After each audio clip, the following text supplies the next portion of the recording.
Okay, we are live on Facebook and the session is being recorded. So welcome to the fourth session on preparing for the software industry for ages 8 and up. So in the last three sessions, we took a peek into what a large software organization looks like. So we talked about how large organizations can contribute to the economy more than some countries do. So that was one of the takeaways. And then we started talking about the software organization itself. We saw what product management is, program management is, development, engineering, QA, sales, and marketing, and so on. So today we are going to cover a few more aspects of the software organization. And let's start with training. So what is training? like interning, like preparing for something. Yeah, preparing for something. But why do you have a team called training in the software organization? What does it? To train the machine learning object or the product to so it knows what's going on, and it kind of goes hand in hand with the quality assurance maybe. Software is not only machine learning, right? It's machine learning is still picking up, but it is not just machine learning. It's much more than machine learning. So training refers to training customers. How do you train customers? So you develop a nice product, a great product, but the product could be pretty complicated, right? So for instance, what are some of the software products that you have been using? Software like different apps and stuff. Yeah. Zoom. Yeah, Zoom is one thing. Then apps or websites? Yeah, with everything. Anything. Wikipedia? Wikipedia is too common, but you use Google Sheets maybe. Yeah. And you must be using Google Docs, Microsoft Word, Excel spreadsheets, yeah, Microsoft Office. So did you know that you can do a vertical lookup in spreadsheets?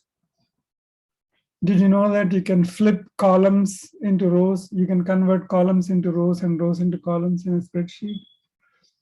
No. And in the Microsoft Word, did you know that you can actually write equations? Really? Yeah. No. So many features you're not even aware. Why? Because you were never trained. Right? So in training, they tell the customers what to do? Right. In training, the customers are trained on the various features of the product. See, you did all these cool things in your product, right? Like you can flip columns to rows and rows to columns.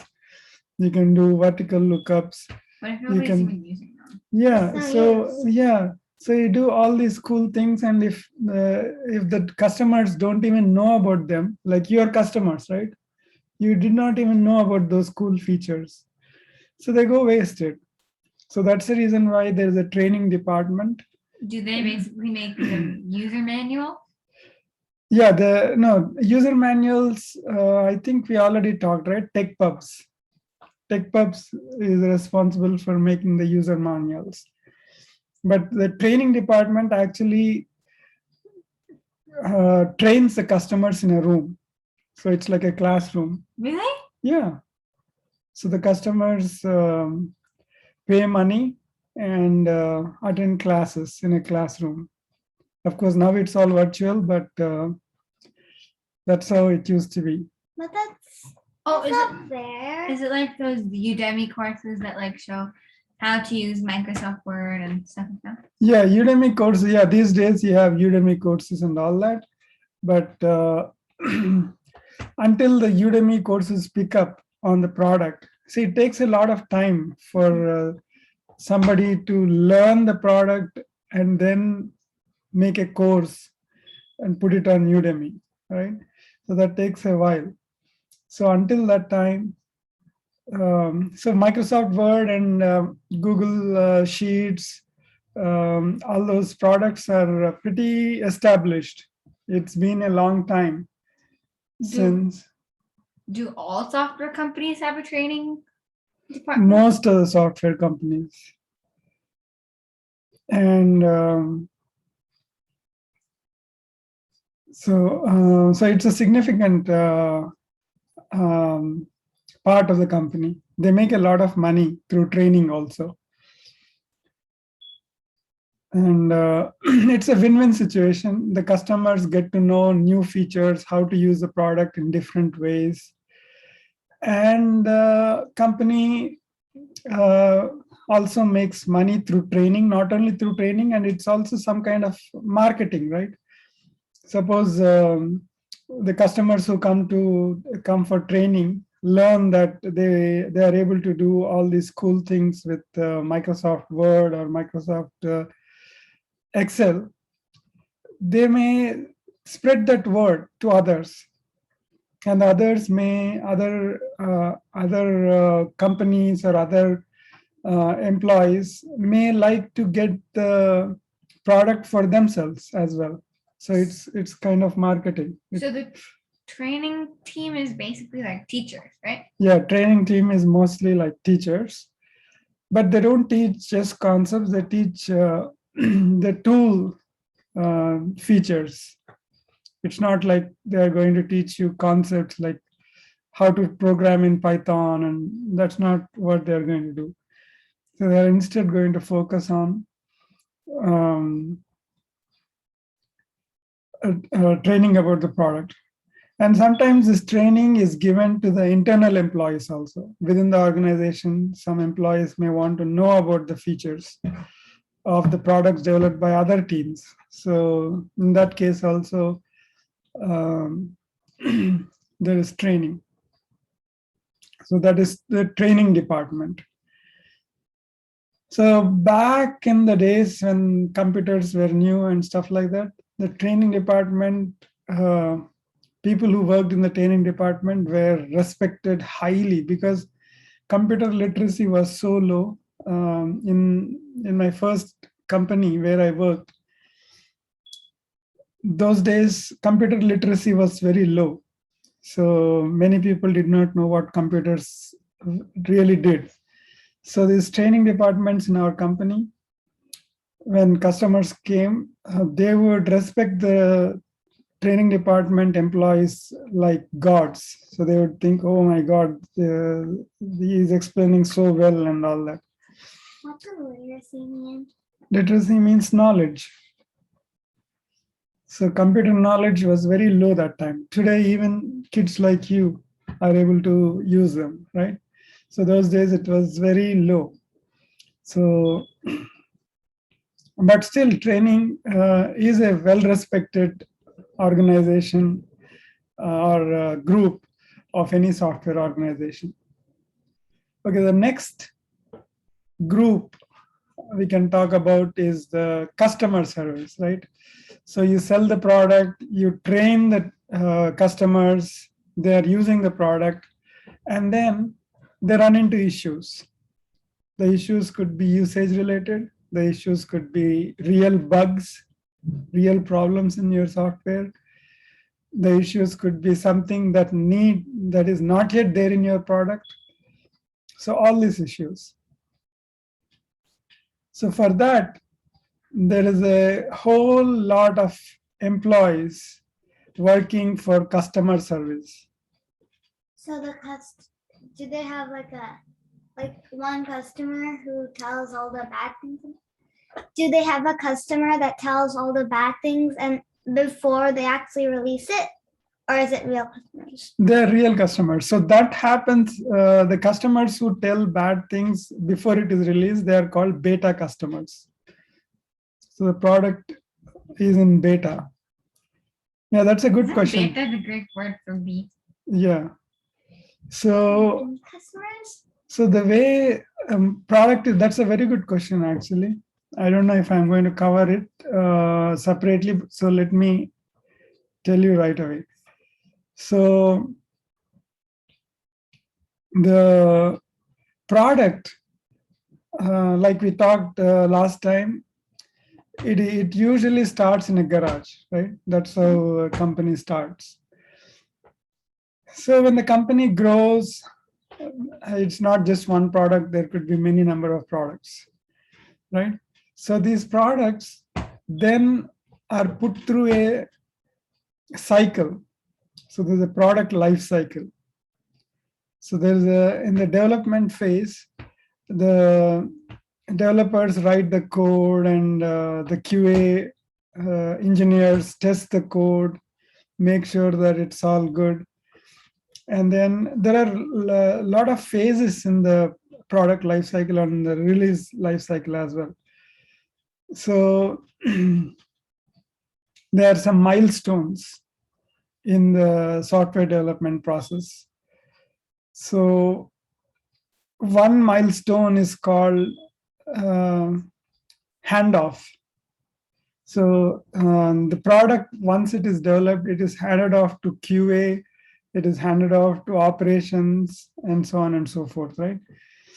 So after that handoff happens internally, there is something called as alpha phase. A. Alpha is A in Greek, the Greek letter A, right? So that's the first phase in the product's journey into the customer's hands. So in alpha phase, the customers are internal.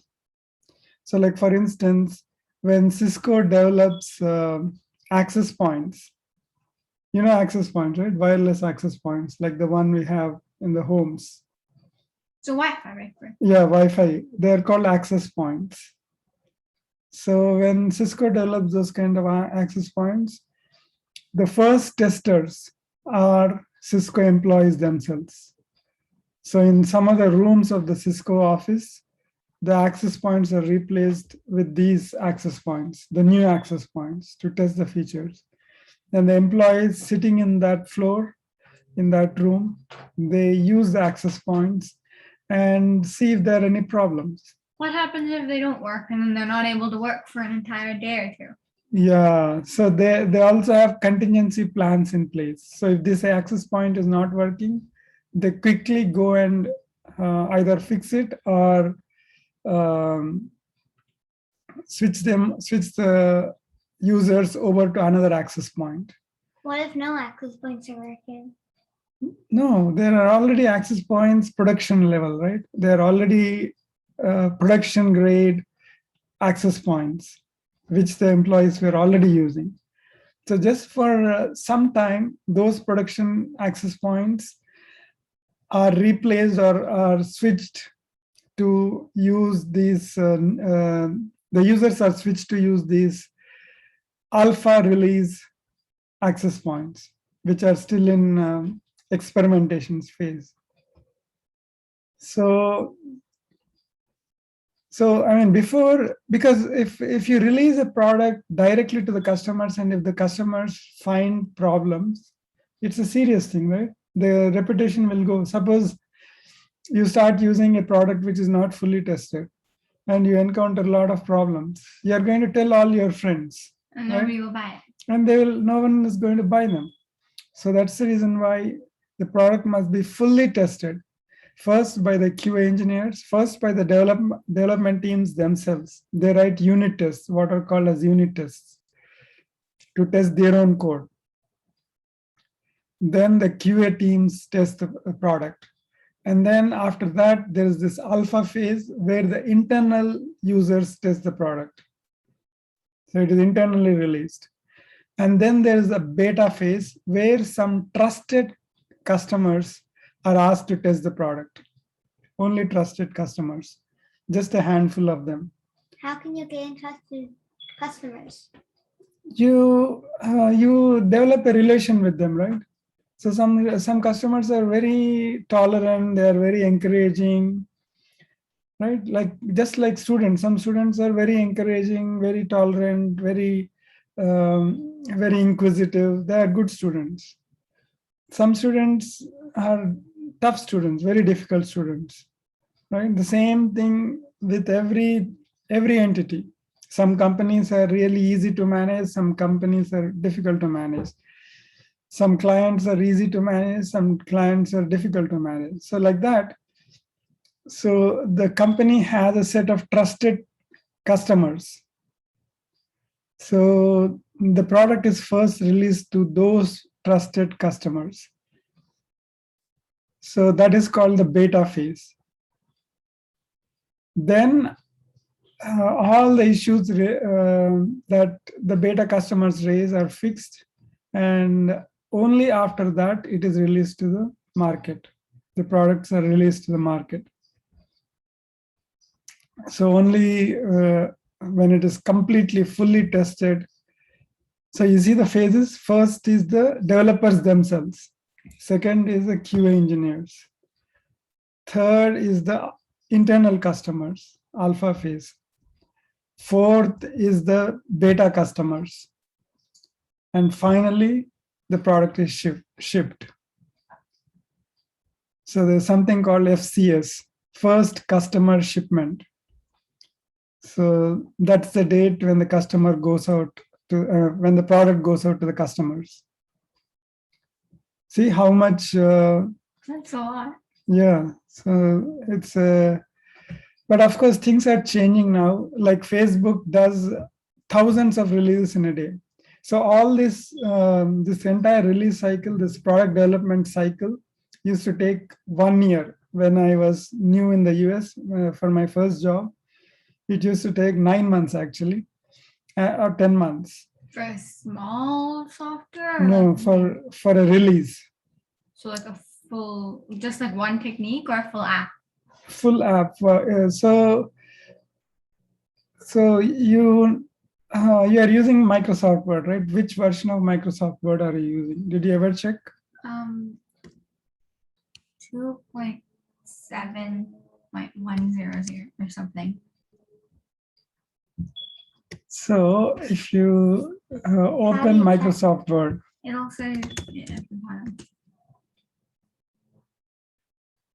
2.7 or 3.0. I can't remember.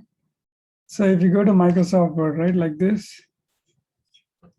So you go to Microsoft Word and then about Microsoft Word.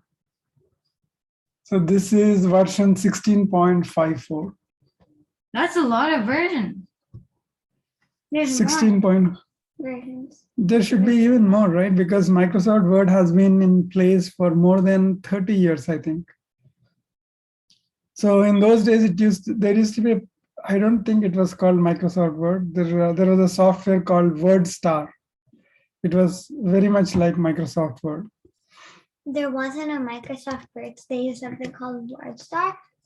Is WordStar still there? WordStar, no, I think I don't think it is there anymore.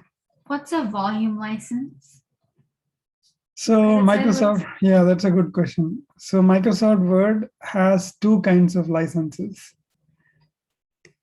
these days. One is the Office 365 license, and the other is the volume license. So volume license is for normal users, and those users, the stream of features is different. For Office 365 users, the stream of features is different. Like Office 365, you have features like closed captioning. So now I am displaying this PowerPoint, right? Well, and I'm also explaining to you. So as I talk, whatever I talk is closed captioned and will be displayed by the PowerPoint software. Oh, So that is Office 365. The volume license, Microsoft PowerPoint does not have that feature. Why? because I guess you won't Huh? need it as much. No, they can make money, so they can sell Office 365 for more money. And for customers who don't need those features, like you said, not everyone needs those features. So they will go with volume license for a lower price. So that's what is called as equity, right? In today's world, it's called equity. You cater to the needs of, you cater to the needs of various customers, various people. So that is called equity. So, so that is, so what were we talking? The versions and, so why were we talking about the versions? Volume license. Volume license. And why there are more than one version? And it takes 9 months to. Oh yeah, the 9 months thing, right? So one version, like this was 16.454, right? So from what is it? Is each version basically like an update in a laptop? Yeah, it has a significant chunk of features and also a lot of bugs fixed. Each feature, like you take release notes. Okay, let us look at the release notes. So every release has a release notes. MS Word release notes 16.54, right? Release notes for Office, for Mac.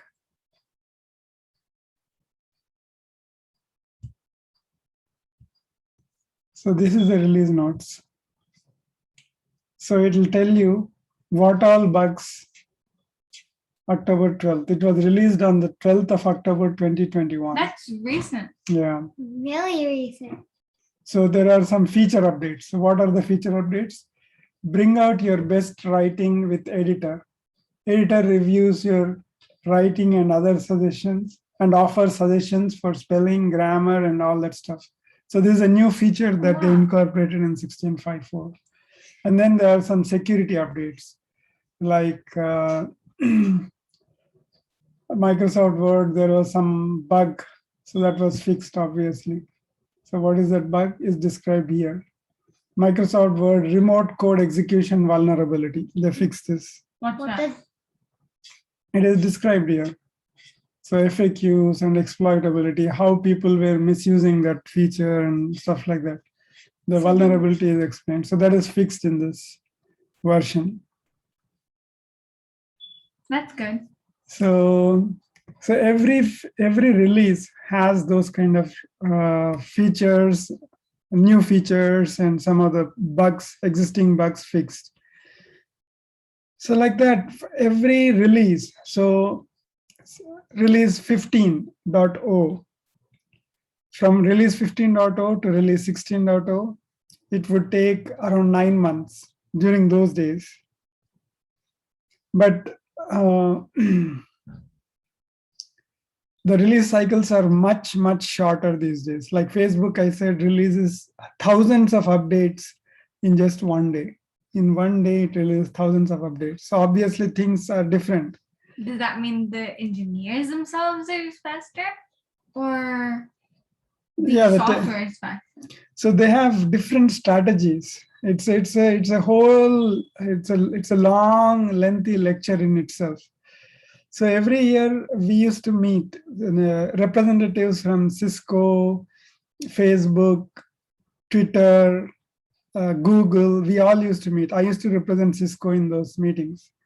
It used to be called, I think it must still be going on. I'm not very sure because I'm no longer attending that. I'm no longer with Cisco. So, but when I was with Cisco, there used to be this annual conference where all the representatives of companies used to sit together and discuss about these kind of strategies. But why would they want to share strategies if they're kind of rivals?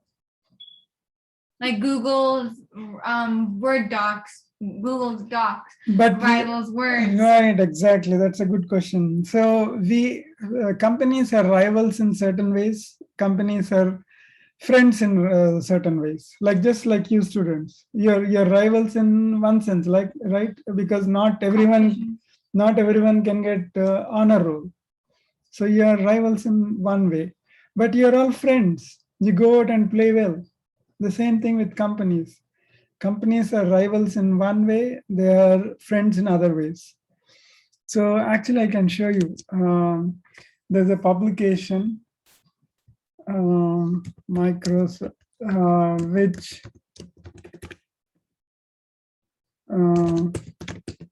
What's a publication?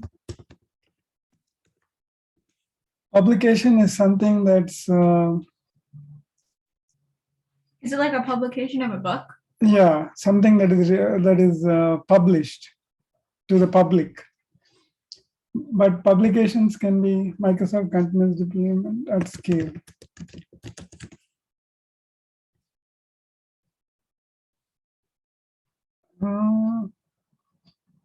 Oh yeah, this one. So if you look at this, this is the summary of our one of the annual meetings. So if you see my name here. So all of us, Laurie Williams is a professor from North Carolina State University. Kent Beck, I think, is from, I don't remember from where. I am from Cisco. Jason Cox is from, I think, from Disney. Disney? Walt Disney Studios. But They do a lot of software. Make their movies and animation? stuff? Huh? To make movies and stuff? To make movies. We are right. Wow. So, and Brendan Murphy is from Microsoft. Chuck Russi, those days I think was with Facebook. Tony Saver, I think, is now with Google. So like that, all of us used to represent companies, and then we used to meet together. But wouldn't like the vice president or the president go to those kind of meetings? They don't have time, and they don't have the technical insights. I mean, and some of them are vice presidents. Like I think one of them is a vice president. I don't remember who. Sometimes, yeah, vice presidents also join. See this person, John Miko, is from VMware, so on and so Not forth. VMware. VMware is, yeah, good question, right? So when you grow a little older, when you go to high school, probably you will start using what are called as virtual windows, virtual operating systems. So we'll talk about in the next slide. So you don't use it yet. See, so these are the, over the past 4 years, the Continuous Deployment Summit hosted at Facebook, Netflix. Each time it was hosted at one place. Cisco. Representatives from corporate companies like Cisco, Facebook, Google, Twitter have shared the triumphs and struggles of their transition to continuous deployment practices. So Facebook, what they're doing is continuous deployment, right? Every thousands of releases are being deployed in a day. So do they share their ideas of Yeah, how to fix bugs? Exactly. We share our ideas on improving the processes, mainly processes, not exactly any specific bug, but about processes. Are there two people that work in the same company? In that summit? Yeah. Rarely. I don't remember multiple people representing the same company in that Because summit. that'd be kind of almost pointless. Yeah. Because each company. But yeah, sometimes I mean, it's we are all still people, right? Sometimes not forget, but sometimes the regular person who represents the company may not be able to make it. Then they would call the other person. But suddenly, this original person also thinks that he can make it. So then two people will represent the company from at the summit.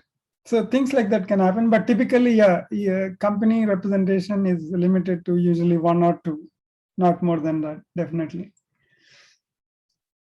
So we used to do this. So that is about release cycles, but we were talking about customer service, right? So customer service is called by various names. So in one of the companies where I used to work, it was called Advocacy. So in India, advocates are lawyers. People who talk for the Right. under people. Yeah. So in India, advocates are lawyers. But wouldn't they be like supreme people, like supreme judges and stuff, or supreme lawyers? Yeah, Supreme Court lawyers, High Court lawyers, trial court lawyers, they're all called advocates in India and in a lot of other countries also. I think in, where did we go? I think Beijing or somewhere, right? We went, there also, they were called advocates. Some other country, I don't remember which one, but they're not Beijing, maybe somewhere else. They're called advocates, lawyers.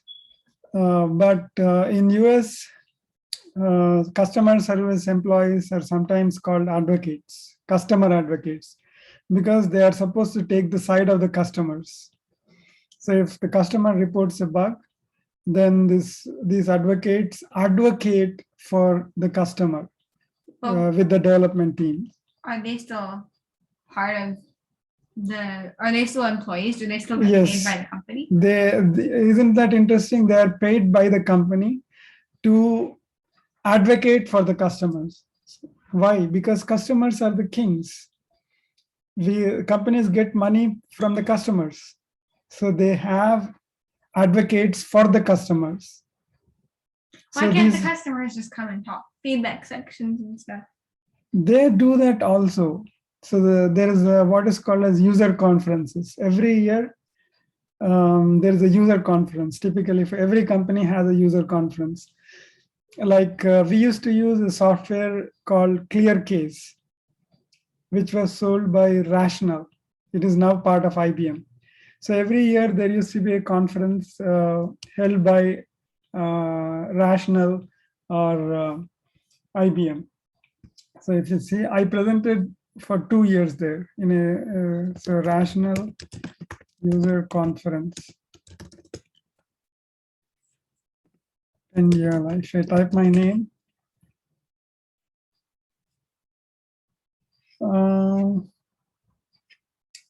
it's been a while, so maybe it's not online now. But yeah, like, okay, you can look at this, right? This web page. So if you look at this web page, oh, it is taking some. Oh, it's a PDF. That's why it's taking. So basically, so all the users come together to that conference. They make presentations. They talk about pain points also. Like I talked about pain points sometimes. But there are probably millions of users who use Microsoft and stuff.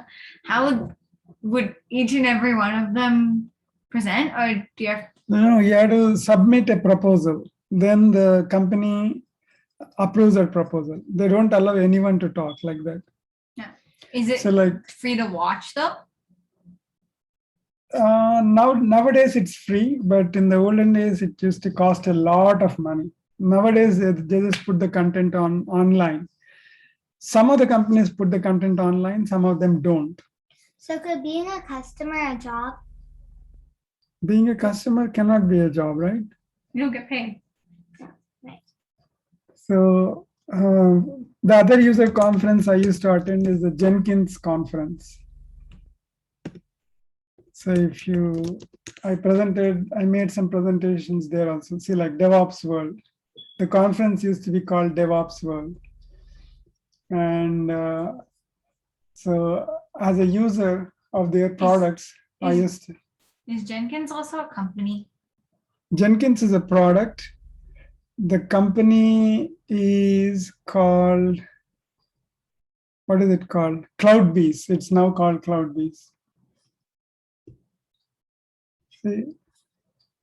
So I presented on Jenkins for building Cisco's wireless image. So I explained about my own experiences using this product called Jenkins when I used it for building Cisco's wireless image. So this is a user conference like that. customers go to these conferences and present their experiences. So some of the experiences could be positive, some of the experiences could be negative. Like when I went to this Jenkins conference, I conveyed some pain points also, and they're open to it. They, if it is reasonable, they allow those kind of things to also to be mentioned. So that is the user conferences. Yeah, the companies do a lot for customers, lot and lot. Why? Because the money comes from the customers, right? Customer is the king. In India, in some banks, Mahatma Gandhi's saying is quotation is posted on the walls. Mahatma Gandhi said, "Customer is the king," something like that. You can search Mahatma Gandhi, "Customer is the king."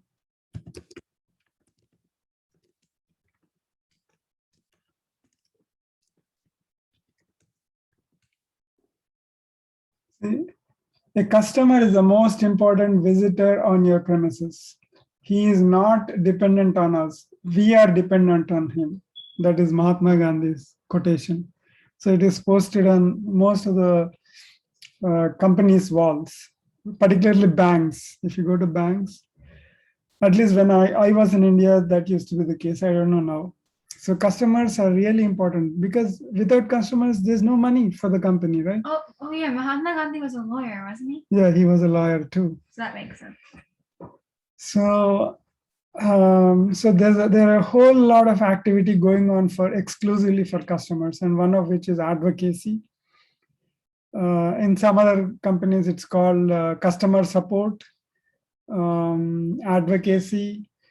In addition to customer support and advocacy, there is also a team for escalations to handle escalations.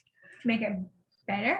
No, like for instance, if there's a serious bug, then it can get escalated all the way to the CEO of the company, the chief executive officer of the company. So like when I was working in a different company, the CEO used to tell that he gets woken up by important customers in the midnight at 2 a.m. He gets a call from the CEO of the client company. So that is the kind of escalation that happen. So to handle those kind of escalations, basically firefighting, these escalation teams are in a firefighting mode because escalation is like a fire. See, if a customer's CEO escalated a problem, that means we are at risk of losing that customer, right? The customer, it has gone all the way to the CEO means that the users are very frustrated. So when the users are frustrated, they may say, let us not use this product, let us buy the competitor's product. And this company is going to lose, right? So that is the reason why there are teams to put out the fire. They are called escalation teams. And it's a very challenging job because escalations can happen during the midnight also, right? So they have to be, when such things happen, they have to be fully geared up. So that is the escalation team. So customer support, advocacy, escalation, training. Actually, if you look at this, right, most of the teams are customer oriented. See, customer support is completely customers. Q&A Training is also kind of customers. Yeah, isn't it? Q&A is also kind of customers because Q&A represent the customers when they test the product, right? So QA is also like customers. Tech pubs is customers, right? Operations is customers. Sales is customers. So if you see, Marketing. majority of the organization, software organization, is for the customers, right? Product management is for the customers. Just the program management, of course, even the program management and the design and development, they have to have customer in the mind before doing anything, right? So a lot of the company is devoted to customer. So that is the attitude we should also develop. We should treat our people who depend on us as gods, as kings. They are our customers.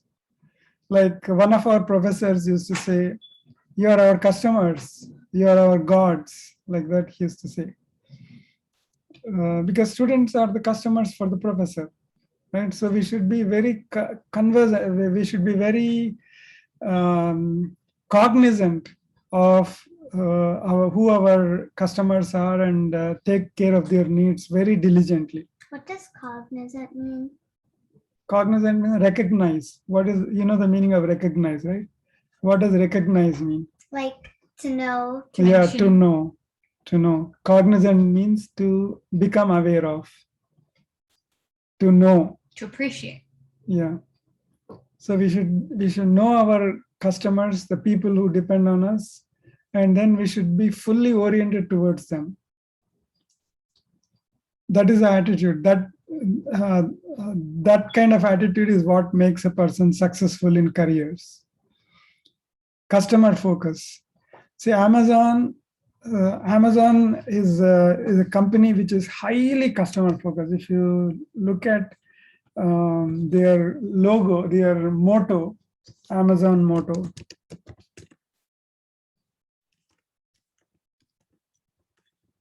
If you search for Amazon's mission statement, serve consumers through online and physical stores and focus on selection, place, and vision statement, customer-centric company.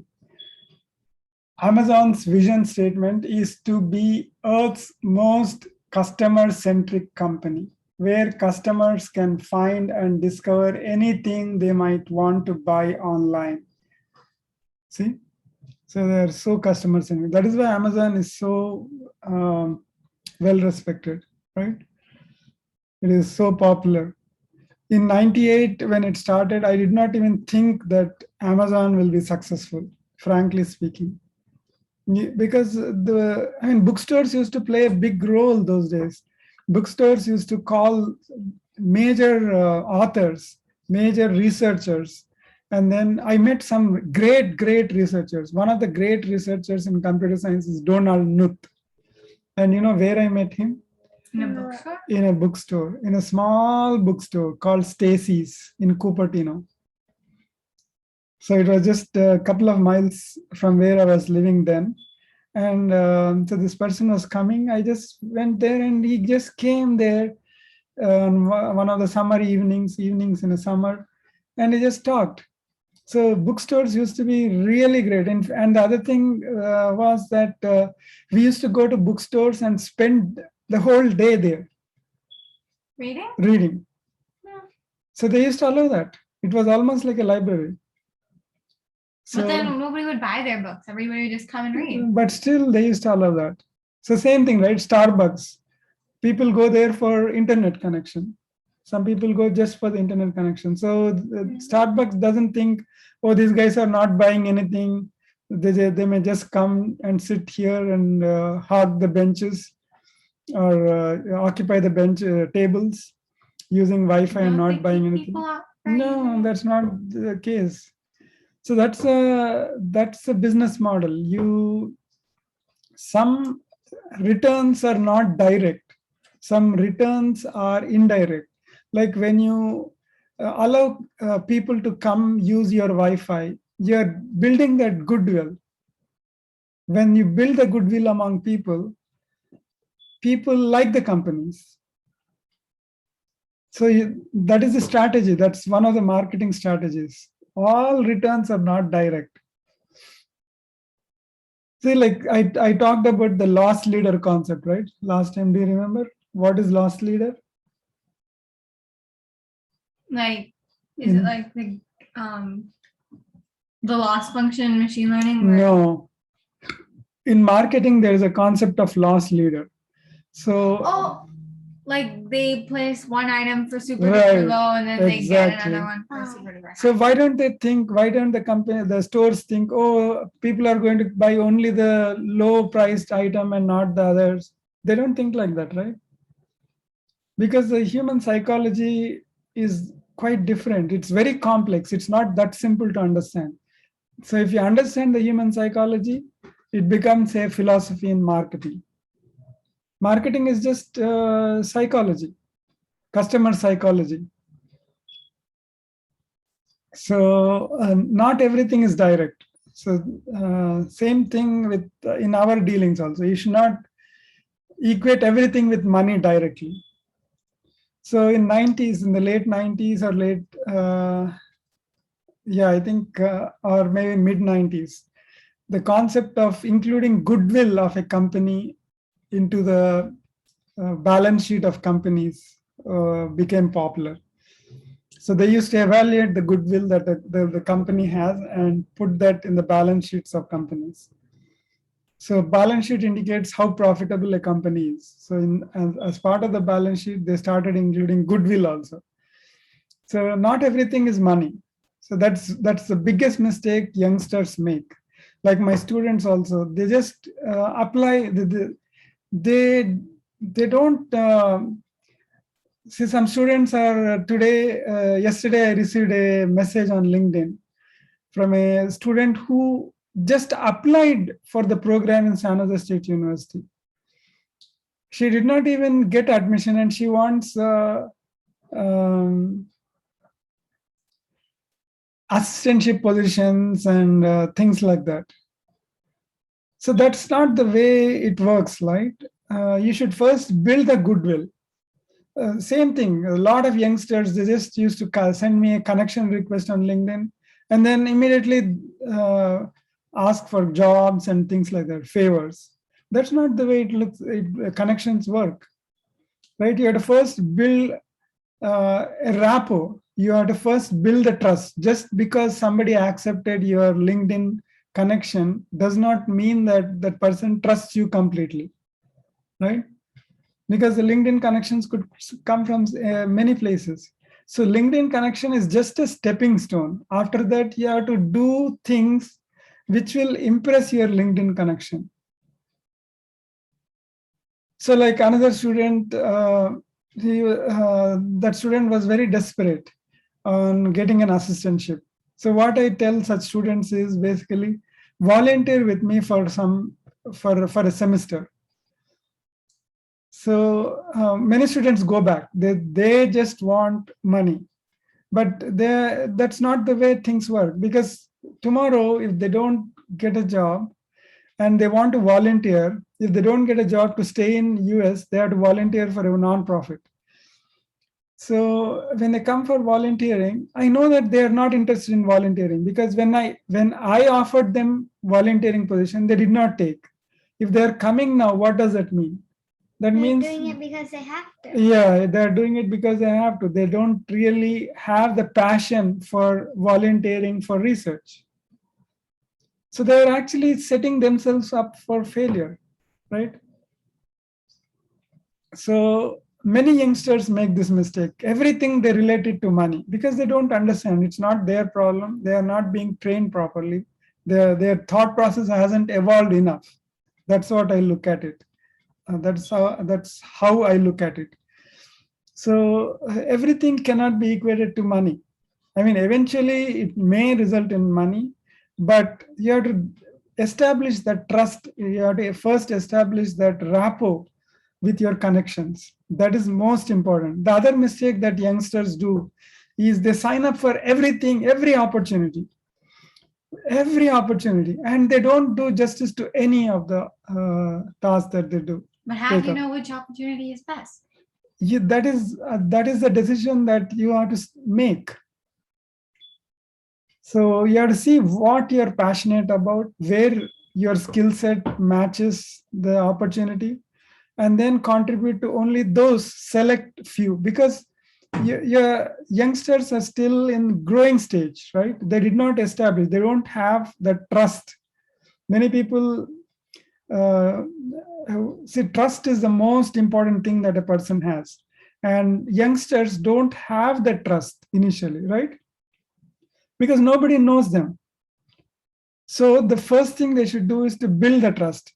Instead, what youngsters do is they sign up for many things. Oh, do this, $10, you get $10, you sign up for that. $5, you sign up for that. So what happens if you do that? you cannot do justice to every job, and then your people will stop trusting you. Oh, this guy, he signs up and then he doesn't do anything. That's what happens.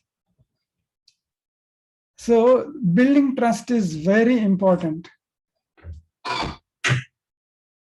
So not everything is directly related to money. Some things are indirectly related to money.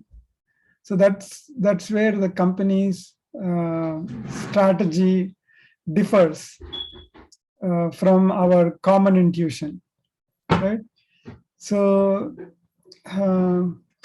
so yeah, a lot of the company activities are focused towards the customer. So the next group in a software organization is that of environment and tools. So software development environment. So Is that like the office building essence? no, software development environment is a set of tooling ecosystem. It's called ecosystem. But these days, they use the word ecosystem a lot. Nice. All the related tools. So, for instance, you are writing code. So that code has to be compiled into a language that the machines can understand, right? And so that is a tool. You need a tool to compile the code that you write. So is like Google a tool for Samsung because it provides its app store and stuff? Exactly. Right, that's right. So for the Samsung iPhone, the development environment comprises of Google, Android, right? So that is the ecosystem of Samsung. They need Android, they need App Store. I think it's called Play Store, right? Yeah, Play Store. Play Store. So they need all those things. So that is the tooling ecosystem. So just like that, for that specific company, you need a lot of stuff. Like when I joined Cisco, the team that I joined was a tooling team, a software development environment team. So the tool that we were developing for the developers was called Acme. It was a configuration management tool, which was used by more than 4,000 engineers within the organization when I joined Cisco. So our customer base was 4,000 engineers, and all our customers were inside the company. They were all developers. So that is the software development environment and tooling team. So these teams develop tools which will improve the productivity of the developers. It doesn't affect the object. So instead of helping make the object, it helps the people that make the object make the object. Yes, exactly. So yeah. So it improves the productivity. So instead of the developer spending a lot of time, for instance, the tool that we were developing, I told you, was to deal with configuration management, right? So what is software configuration management? So you are writing stories, right? You used Microsoft Word to write stories, right? So you write a story today, and then tomorrow you might get new thoughts, and you would probably make some changes. And then after a week, you think that no, maybe what I thought originally was the right way of writing the story. And then you want to go back, but you don't have the history, right? You already lost it. But Google Docs does have a history. Google Docs. So yeah, Google Docs. So Google Docs made that intelligent decision to include configuration management into software configuration management into the tool itself. Microsoft Word doesn't have that, right? So Google Docs has that. So you can always go back and check where you are. So that is what is called as configuration management, software configuration management. Of course, the new meaning of configuration management is different. Today, it means a slightly different thing than it used to mean a few years back. But still, software configuration management still refers to this kind of keeping track of your changes. So imagine developers, they write code. Every day they write code. Don't you think they need version control? Like they need to go back to the history and know what they did? They need the history, right? So this tool that we developed, we were developing that time, helped the developers keep track of their changes, and then also to that's the simplest use, but there are many more complicated use, more involved uses of configuration management. So you can define releases, like we talked about features, right? Which features go into which release? That is all controlled through this tool, this configuration management tool. So it's a tool to help the developers. See, developer is the most important resource. Customer is the most important um, consumer, but the most important producer is your developer. Because they make the base. Yeah, they make the base. The bread comes from the developers, from producer. The producer is a developer, software developer. So keeping them productive is very important for the company. So the company tries to make the developers as productive as possible, right? So so for that, to make the developers as productive, see, imagine if the developer has to deal with version control and stuff like that, a lot of his or her time will go into keeping Making track, the tool itself. making the tooling and the version control and all that stuff, right? So all that is offloaded to another team, and that team is called the environment and tools team. So for them, the developers are the customers. So that is the environment and tools team. And the next team is the infrastructure team. So the infrastructure team is responsible for the infrastructure, like your laptops, like your software. So hardware. Yeah, hardware and software. Infrastructure not only is hardware, but also software, right? Like for instance, Google Docs. You wanted to do something with Google Docs, which you're not able to figure out. So IT teams can help you. IT stands for infrastructure team. Oh. So they can help you. You can just open a case with them. You can say, hey, I need to do this. But wouldn't that be kind of like training? Except yeah, some kind of training, but it's not formal training. It's not like you're going to sit, they are going to make you sit in a class and give you concepts and things like that. is it like those people that you call when Yeah, your customer Wi-Fi is support. down or something? That's right. So they are like the customer support for the internal teams. So the infrastructure teams. So for instance, right, I have an issue with my Microsoft Office. So I cannot reach Microsoft Office, Microsoft company directly, customer support directly. I have to go through my infrastructure team. So I have to open a case with the infrastructure team, and they are my first point of resolution. So if they are not able to release, then they will go to Microsoft.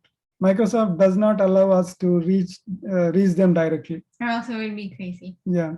So I floated that idea when we were in the Cisco this development team, software development environment team, tooling team. Everyone used to access us. All the 4,000 plus engineers used to access us directly. They used to open a case and we used to do this. Then I suggested, because it was, I used to, being a new employee, I was put in the front line. So I used to bat most of the cases that used to come to our team. So I realized that I noticed that a lot of engineers were opening cases for trivial things, just to buy time and all that. So I mean, they open a case and then they tell their managers that, oh, I opened a case, it is pending with them, with the tools team, and they buy time. When you really look at the case, it is nothing. They can do it by themselves. And the managers are not going to look at the case to see what it is and all that, right? They think, okay, there's a case going on, so maybe this developer needs some time. So I changed that. I told our management that we should instead have a frontline support within the teams. The same idea that Microsoft uses now, I proposed 10 years back, 12 years back, and they implemented it. It worked out. Even today, that's the case. They called it I said build meisters or gurus. So gurus or build meisters are like the first line.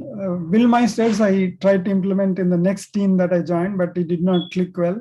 It did not go well. But this guru concept went very well.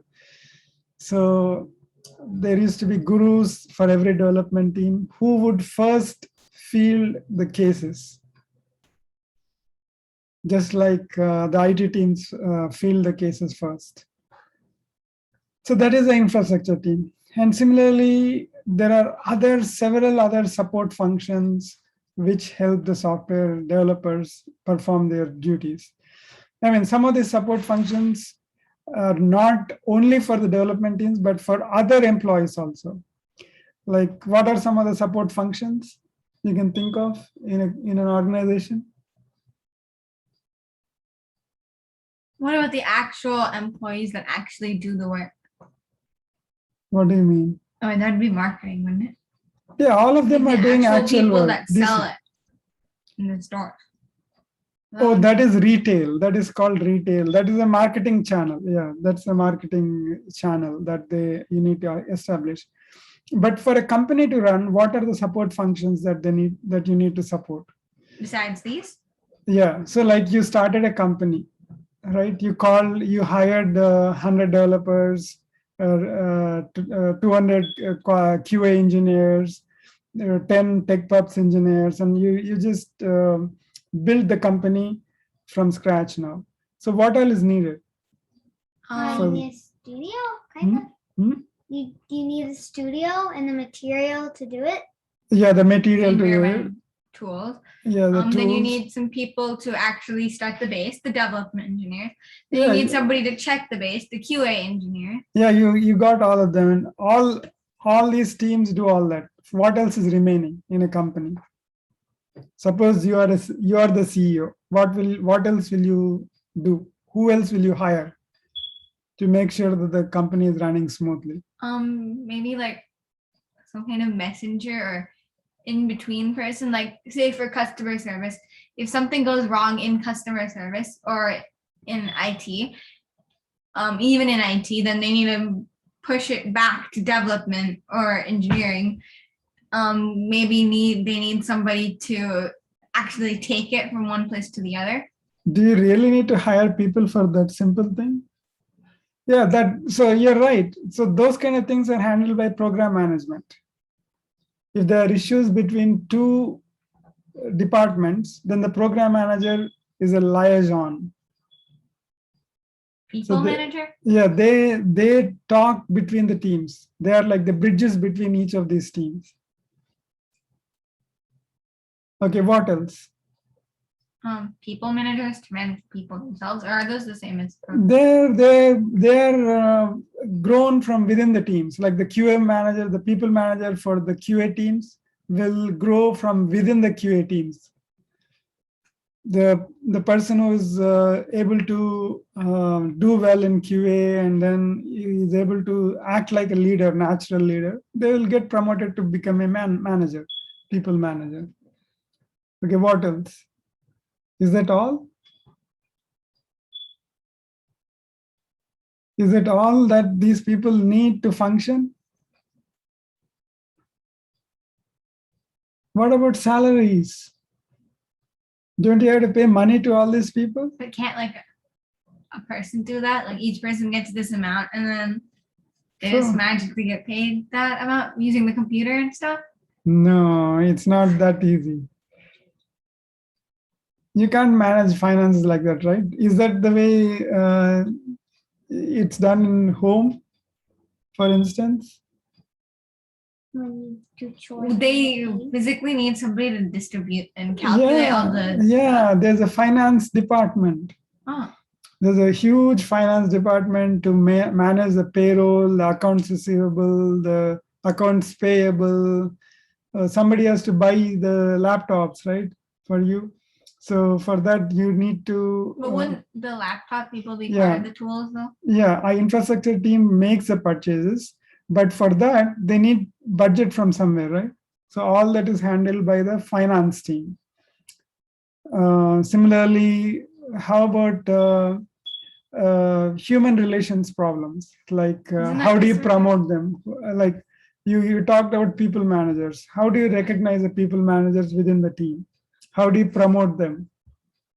So all that is handled by the HR function. And now you're all. Oh, and the interviewer people. Yeah, interviewers can come from within the teams, but promotions and all that stuff, policies, the human resource related policies, there should be somebody to deal with the policies. And then how about if there's a lawsuit? For small things, people sue each other, right, these days. So for that, there needs to be a legal team. So there is a legal team. Then how about you're using the premises, right? So somebody needs to keep the premises clean, the toilets, the floors. Janitor? Yeah, No. janitors. What about the facilities? what about the people who like the insurance companies and stuff? That wouldn't be part of them. What in? Like for each job, you get like insurance to go with it and stuff. They need people to reach out to the insurance companies, don't they? That is all handled by the finance function or somebody like that. So you need a whole lot of support functions. You need janitorial, you need facilities, you need a security, right? These big companies have many buildings, 50 buildings, 100 buildings. So you need security. And then you need parking enforcement. You need lots and lots of things, right? So all those other support functions. So a software organization can be as big as you can think of. So that is the idea of a software organization. So in the next session, we are going to talk about the technology trends. So we'll look at many technology concepts in software. So this is the technical part. We are getting into the technical part now. We know what a software organization is, how it functions. And now the next step is to look into the technology itself. Until we meet next time, bye.